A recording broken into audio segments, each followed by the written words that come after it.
Hello, everybody. This is Barbara Drazga, aka the Deal Diva. I am an e-commerce seller and mentor, and tonight I'm going to talk about becoming a nichepreneur. So, how you can find fanatical niche markets to bring your product and your services to. So, I'm just going to go ahead and dig in. I've got a lot of content to give you tonight, and then at the end, I'm going to give you an assignment. If you not in a must do this kind of way, but kind of in a fun way, I'm going to leave you some things that you can go implement right away, because I believe when you learn something, the faster you get it implemented, then the faster ingrained it will be in your habits. So here we go. Let me switch screens here and we'll just go ahead and get started. Share screens and here we go. Now I do need you guys to go ahead and put in the chat, put a 1 if you can see a big green screen with my face on it. And I just want to make sure that you can see the big screen, green screen. Can you see it? Did I share that properly? Okay. We've got the chat saying yes. Okay, let's go. Okay, so I am Barbara Drazga, and today we're going to talk about becoming a nichepreneur. So here we go. I'm an e-commerce seller and mentor. As I say, I've been selling online since 1996, believe it or not. And I've been selling on Amazon since 2015. And I'm now selling on my own websites, my own physical products and digital products on my own websites. So I'm a little bit diversified. I'm source wholesale. I create bundles. I'm moving into private label and moving into my own e-commerce websites with my own physical products. You can find me go subscribe to see trainings I do on youtube.com/Barbara Drazga, Drazga. You can sign up for my free wholesale newsletter for Amazon sellers, freewholesalenewsletter.com. You can join the Bundle Masterclass to learn how to create bundled products to sell on any platform at bundlemasterclass.com. And of course, you can post in my private Facebook group, facebook.com/groups/dealdiva. And that's going to give you a chance to ask me anything. I'm very active in there, and I make myself pretty accessible. So if you have any burning questions about selling online or selling on Amazon, go ahead and put those in the group. So let's get started. I found a book today called Riches in Niches on Amazon, of course, How to Make It Big in a Small Market by Susan Friedman. And I love this quote from her. She says, positioning yourself as an expert in a niche, which is a sweet spot known as nichepreneur, is the most surefire route to success. From Susan's lips to your ears. And I agree with her 100%. And there are lots of books on niche marketing. You can go to Amazon and pick up a couple if you're a reader or an avid Audible like I am. I like audiobooks, and pick a bunch of those up and just start kind of binge listening to being a nichepreneur. So here's what you're going to learn in this training. What is a niche? Why are niches important? The anatomy of a niche, and how to find a fanatical niche market. And I'll tell you what I mean about that in a little bit. So, number 1, what is a niche, and why are niches important to online sellers? Any sellers really, but since most of us are online sellers here, and those are the type of people that I mentor, we're going to focus kind of on people who sell online. So let's define a niche. A niche is a subset of a larger market, and it's got its own particular needs or preferences. And I call those passions and problems. So you're going to bring product to those niche markets that feed a passion or that solve a problem that they have specifically for their niche. And it's marketing to a niche is a lot easier than appealing to a broad market. So consider the difference between going into, if you want to buy a pair of shoes, for example, and you go into a huge department store, it's going to take you longer to find what you want. But if you go into a niche shoe store like a boutique shoe store where they focus just on shoes, they might have a broader assortment. They might have some really cool shoes that maybe a big box store wouldn't have. So that's the difference between a larger market, a broad market, and a niche market. So what are the benefits of becoming a specialist? Now, there are more than what I've listed on this slide, but let's just go through them real quick. Now, let's assume that everybody who's listening to this has a goal of building a business, okay? So when you understand the problems and the passions of a niche market, it's easier to talk to them in their language, right? And it's easier to bring content and products to them that they understand. You can once you become an expert in that niche market, you can then go to wholesale suppliers of products and you can say, look, we're an expert in this niche market and you have products that we'd love to bring to our market that, that really complement the other products that we have in that market. So instead of being a generalist and just, let's say you're an Amazon seller, for example, and you have 1,000 SKUs of everything and anything you could find, as opposed to being an Amazon seller who has a store with just a niche of people who love a specific type of passion, like unicorns is an example I use a lot in my training, okay? So when you go to somebody who's got unicorn-themed products and they say, I'm sorry, we don't want any more Amazon sellers, you can counter with, hey, look, we're actually an expert in the field of people who love unicorns, you know, that passionate market, and we carry products of a lot of your competitors. So we understand the marketplace and we understand that that niche market. You have that value proposition to bring to that wholesale supplier. So you can build niche social media communities around that particular passion. You can cross-sell different products to that market. So let's say you're an e-commerce seller, and by that I mean you're selling on your own website that's hosted on like WooCommerce, GrooveCart, or Shopify. Now you can have a Shopify, like a WooCommerce store, just for a specific niche, where instead of having one product, you've got 100 products, and when they buy one product, you can cross-sell them to a second and a third and a fourth product. And then you can build an email list when you're niching. You're building an email list of people in that specific niche. And then you can sell sponsor spots on the blogs, that you can create a blog for this, a newsletter you send to the email list. You can generate income from that newsletter based on sponsor sales. Interview opportunities. You can get interviewed by newspapers and magazines and news outlets as being an expert in the niche of people who love unicorns, for example. And there's a site, write this down. It's called Haro, H-A-R-O. I don't know if it's .com or .org, but it's short for Help a Reporter Out. So if you just go to Google and type in Help a Reporter Out, it'll get you to their website. And what you do is you sign up for their newsletter as an expert, and you'll start getting, when reporters are going to do an article in any specific niche, you'll start getting emails saying, hey, we have 10 reporters who are doing articles in the entrepreneur niche or in the unicorn niche or whatever. And then you can, and they're looking for experts. And then you can pitch them and say, hey, look, I'm an expert. Send me your list of questions. And then you increase your chances of being featured in an article with your name and your company name in that article. And then all of this put together, right, holistically, all of these things become an asset to sell as to a complementary business. So let's say you're in the bedding market and you create, you know, a website with bedding for children, for example. That's your niche, right? Children's comforters with unicorns on them. Then a mattress company could say, hey, look, we love that you have an email list of everybody who's bought children's bedding, and we love that you have a newsletter on children's bedrooms and a blog and social media properties. We want to buy all of those assets so that we can sell our related products, which would be children's mattresses or children's beds to them, okay? So when you build out yourself in a niche, you actually are building an asset that you can sell to another business that they can add value to with their items. Does that make sense? Okay. So Nichpertise is platform independent. And by what I mean by that is when you become an expert in a niche, it doesn't matter where you're selling, whether it's Amazon, e-commerce store using GrooveCart or WooCommerce or Shopify, eBay, Etsy. It doesn't matter where you're selling, Walmart, any of the niche websites like Poshmark, for example. Once you become, let's say if you were on Poshmark, I think it's Poshmark. Anyway, let's say you become an expert on one particular brand of shoe or purse on Poshmark. Then you can niche and get really good at understanding that particular brand, for example. And then Nichpertise is not, it's product independent. So it doesn't matter where you're getting your products, whether it's wholesale products, creating your own bundles, private labeling your own products, drop shipping from other suppliers, print on demand or merch, which is also merch by Amazon. It doesn't matter where you're sourcing your product from. When you focus on a niche and build out a niche, it doesn't matter where you're selling the product or where you're getting it from. So let's talk about the anatomy of a niche.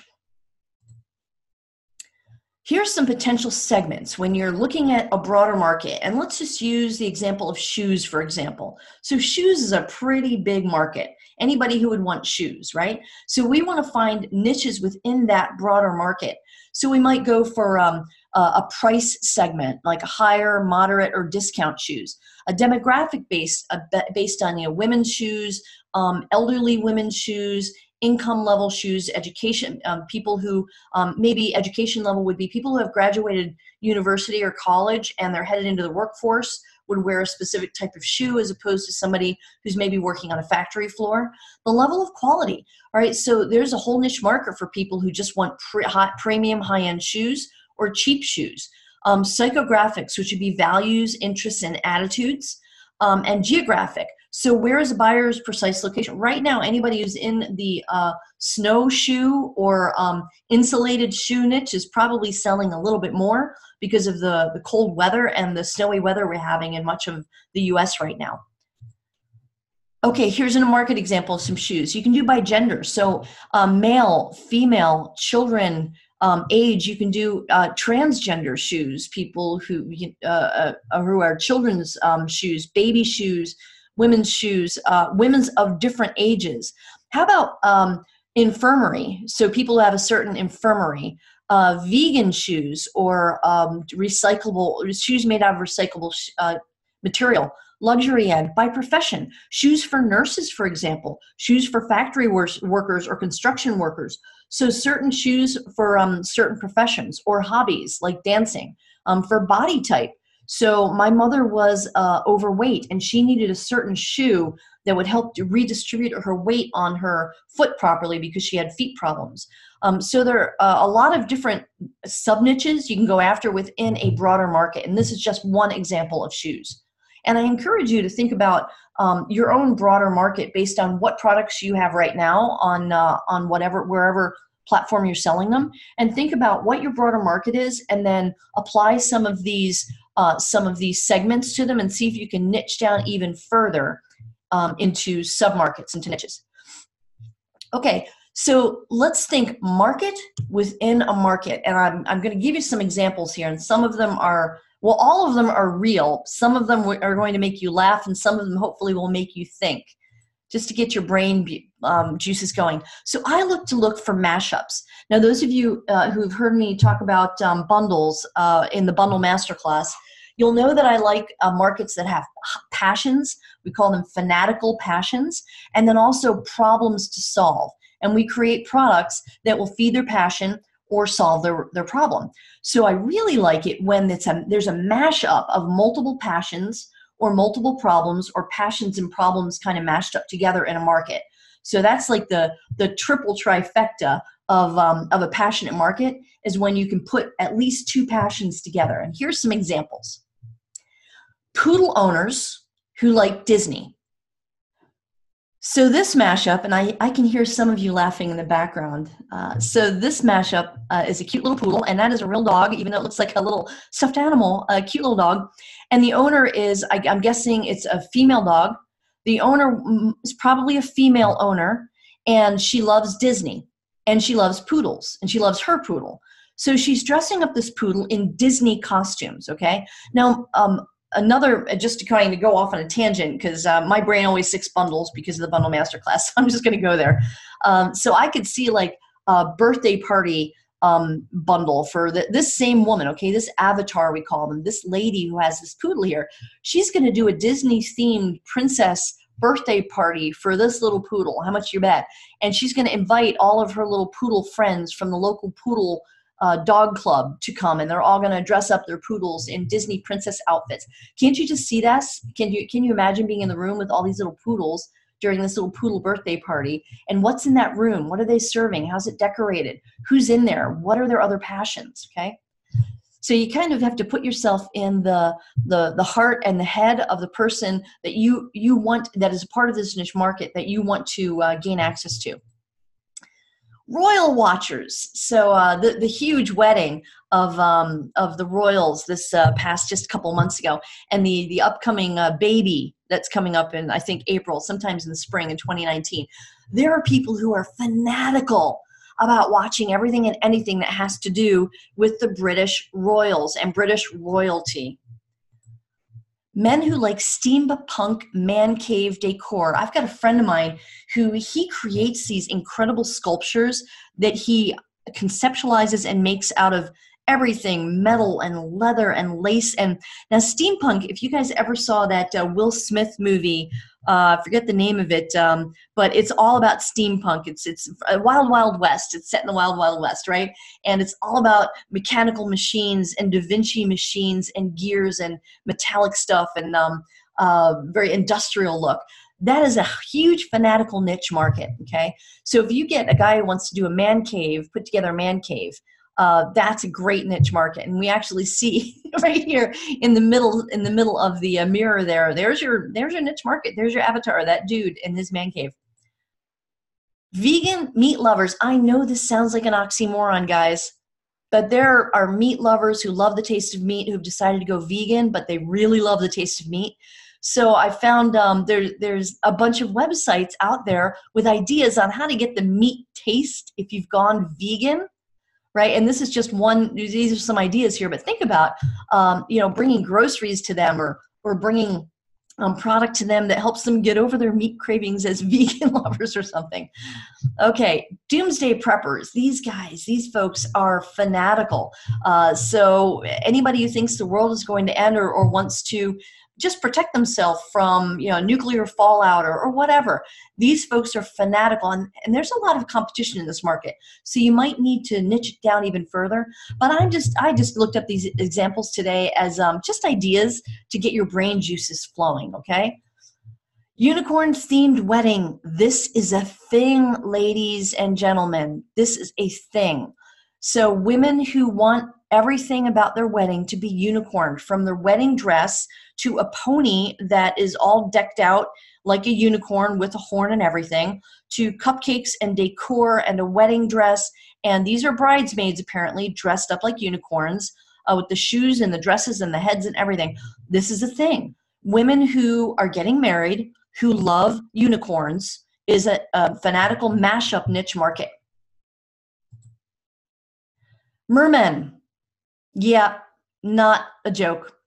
So in my Facebook feed a few months ago, I ran across, there was this article about this fisherman boat who was out there catching fish, doing their thing, trawling, whatever they call it, and they saw something swimming in the water they couldn't identify. And that led to this whole story on people who dress up, their alter ego is a mermaid. And they have mermaid names, and their houses are decked out like with mermaid stuff. And there's a crossover between the people who like mermaids and people who like unicorns. There's a bit of a mashup there.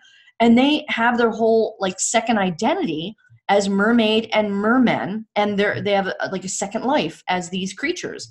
It was absolutely fantastic. It was fascinating to watch the interviews with these folks who are very much into their lives, from jewelry to makeup to decor to bedding to everything. These are fanatical niche markets. Now, we don't have to understand these markets. We just have to know what they desire. So I also want you to think those are B2C markets. And if you don't know the difference between B2C and B2B, let me tell you, B2C is business to consumer. So you're the business and you're selling to the end consumer. Well, B2B markets would be you're a business selling to a business. So think some markets like the construction market or real estate professionals. So what kinds of what kind of niches are in the real estate market, okay? How about real estate professionals who only sell high-end property, or real estate professionals who only sell multi-family properties, for example?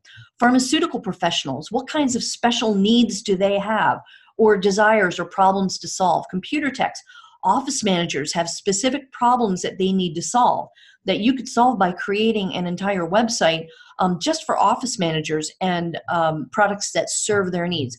Hospital management, veterinarians. So think B2B markets. Think outside of the general, sell one product to an end consumer, and think maybe selling multiple products or bulk products to business markets. Okay, so how do we discover these niche markets? And I know I have a lot of Amazon sellers who follow my videos. So a lot of the training we get when we source wholesale is, well, just go on Amazon and search for something. And it's at that point that we usually get this, just this blank look in our eyes. We get to Amazon and we're like, I have no idea what to search for. It's like, where do I start my search, right? So this will give you some juice to start your searches when you're looking for potential products to either find wholesale suppliers for, or create private label products, or create bundles. So the very first thing we want to do, there is such a thing as niching down too far, which means we've niched down so far that there's maybe like 50 people in the entire world who are a part of that fanatical niche market, right? So we want to make sure that the niche market we're going after is large enough to be viable. So how do we do that? Well, Google is your friend. You'll hear me say that a lot. You want to go to Google Keyword Tool. And what that does is Google, of course, knows all the numbers of who's searching for what on google.com and how many people are searching over the course of a month for a specific keyword or a long tail keyword, a set of keywords, a keyword phrase.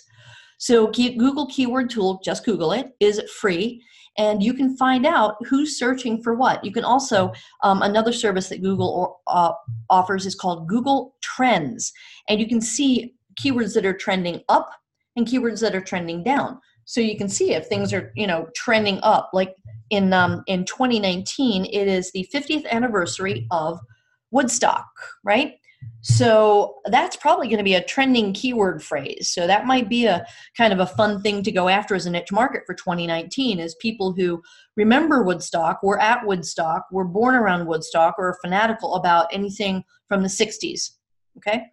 Keyword IO. Now this is a paid tool, but I'm not sure if they have a maybe a 1 month trial or a couple weeks. I'm not sure what their pricing is, but you can do your first search and it will tell you what people are searching for. I think you can do your first search for free.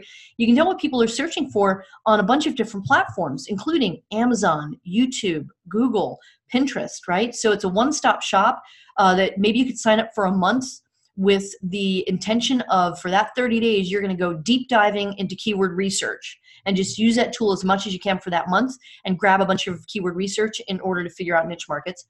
And then merchantwords.com. Now, this is specifically for Amazon sellers.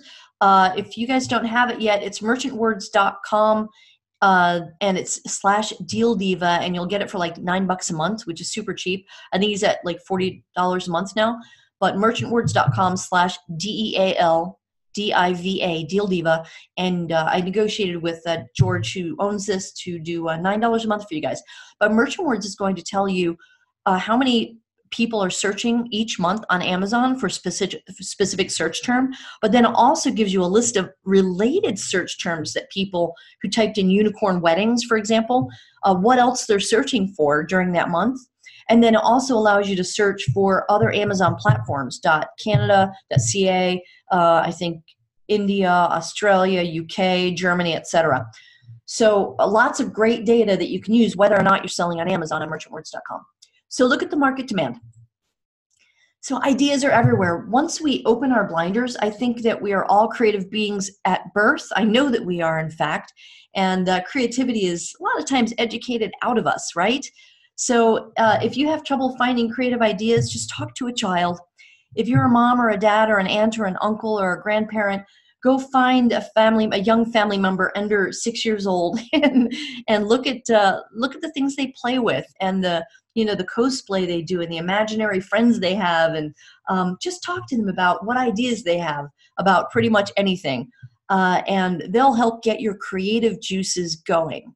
So Google is your friend, of course. You start your searches everywhere and anywhere on Google. And look around you when you're standing in the line at the grocery store, and take a look at what people are buying. What groceries are they buying, or in any store really. And you can just go up and down aisles of stores and just start looking at things that maybe you never saw before, because it's not something you go into a store to buy.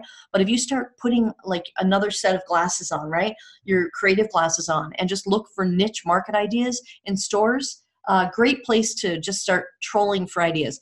Ask people, ask what their hobbies are. You know, what do they do on their free time? What would they do if they won $1 million? You know, what hobby would they pursue with passion?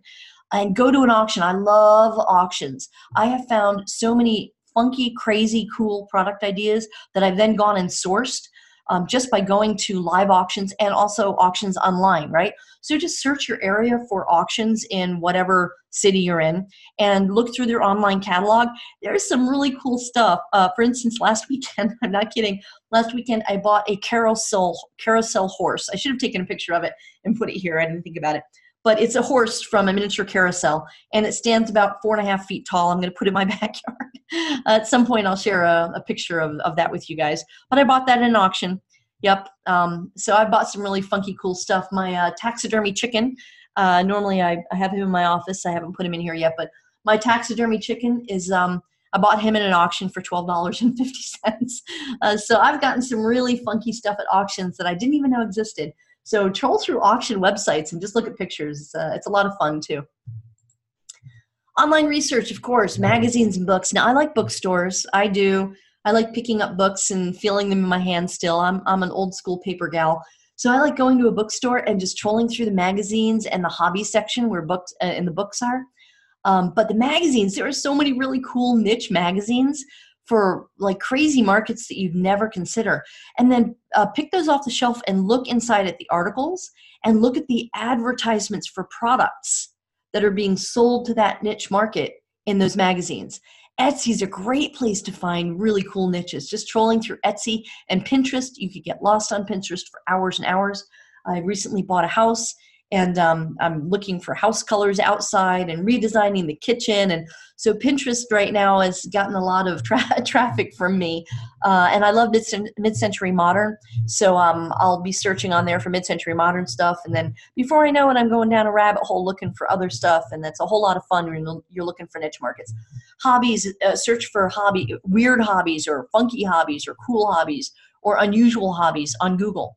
Associations, believe it or not, there are associations and trade shows for just about every hobby you can think of. There is an association for circus performers. Say that 3 times fast. Association for circus performers. I'm not kidding. There's trade shows for, in Vegas last couple weeks ago, I guess. I heard someone mention that there was a trade show for pole dancers. Yeah, it was a trade show for pole dancers, and Vegas, I guess, would be the place to have it. Meetups, go to meetup.com and just search through, just start browsing on all the different meetups that people have to get together to share a passion about a hobby or something that they like doing. And then YouTube, of course, is, I think, the second most trafficked search engine after Google, from what I understand.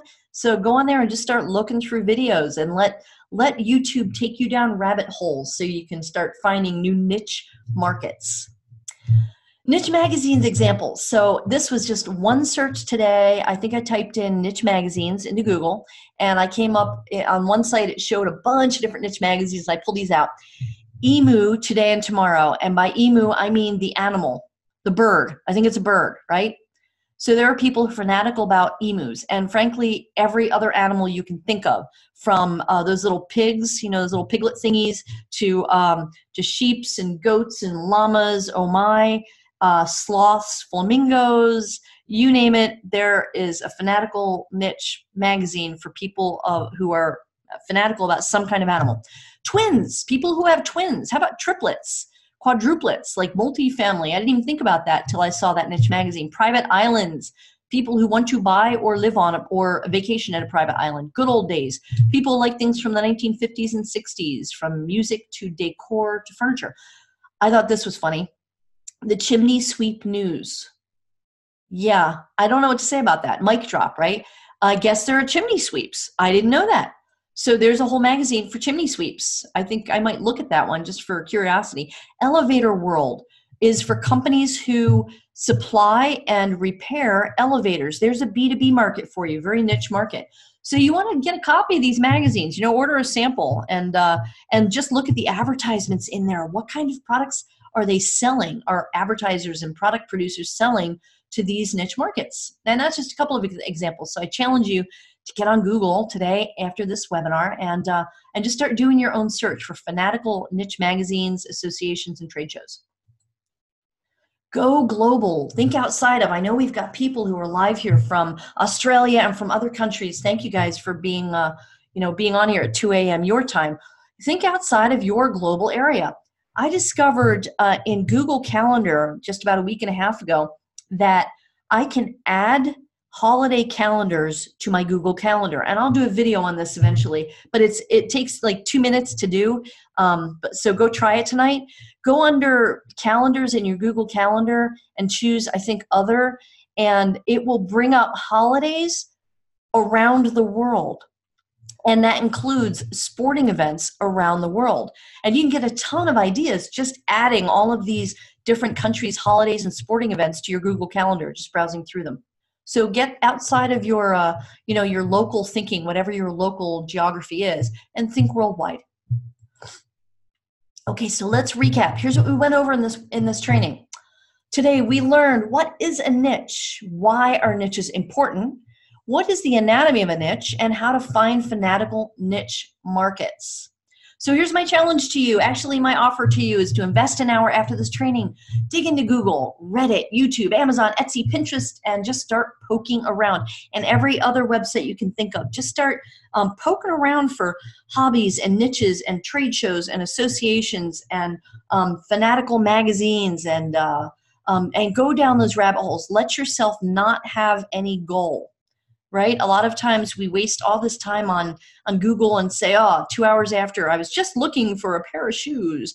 And, you ended up on some website totally unrelated looking at furniture for your kitchen, right? And you kind of give yourself a little forehead slap and you say, man, all I wanted was a pair of shoes. I wasted a couple hours. Well, tonight I give you permission to have fun. Go down those rabbit holes, have fun, see where it leads you. We call this like online brainstorming, where everything goes. Click on everything and see where it takes you, and just start making a list of fanatical niche markets that you run across in this rabbit hole deep dive. Okay, so I'm really excited you guys stayed on here this whole time. Thank you so much for investing your time in this. You can find more information about the Bundle Masterclass, how to create bundles to sell on Amazon and also on your own websites and off Amazon. You can go to bundlemasterclass.com, find out more information. You can get in touch with me, Barbara Drazga, a couple of different ways. First, sign up for my wholesale newsletter. I talk everything Amazon wholesale. Even if you're not selling on Amazon, you can get a lot of insight about how to source things wholesale. And go to freewholesalenewsletter.com. And after you sign up for the newsletter, it's going to take you to a survey where I invite you to tell me what your biggest challenges are and what your biggest dreams and goals are for selling on Amazon. And just fill out, it's like a 6-minute survey, fill it out for me, and that'll help me create more content for you, because I'll take your answers and create trainings around them. And you can go to Facebook. Please join facebook.com/groups/dealdiva, DEALDIVA. Ask all of your questions about selling online, and I'm very accessible in that group, and we'll answer your questions. And a lot of other people will answer your questions too. So it's a great group of people. It's very safe and supportive, and I don't allow spam or haters in there. So it's a great place for us to just support each other as we grow together. And go find me on youtube.com/Barbara Drazga, DRAZGA, and hit the subscribe button. And then every time I upload a new video, you will get a notice from YouTube saying that I upload a new video that you can watch right away. So thank you all. I appreciate you being on this webinar. Let me stop the share here so that I can see your face. How you guys doing? Okay, so I'm going to go ahead and say goodbye to the recording, the people if you're watching recording. If you're on the live, go ahead and stay on. I'll answer some questions while I'm here. So thank you very much, everybody, and have a great day.